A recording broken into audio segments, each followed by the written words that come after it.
మరి లోకల్లో ఎన్ని రంగులున్నాయి? అవి ఎలా ఉంటాయి?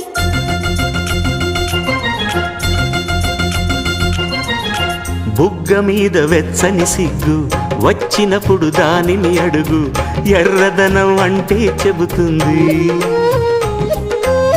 పెదవి కొమ్మ పూసిన పువ్వు అందమైన నీ చిరునవ్వు, తెల్ల రంగు అట్టా ఉంటుంది.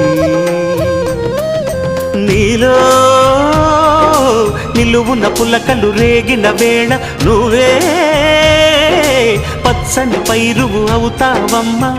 దిగులు రంగే నలుపు అనుకో, ప్రేమ పొంగే పసుపు అనుకో.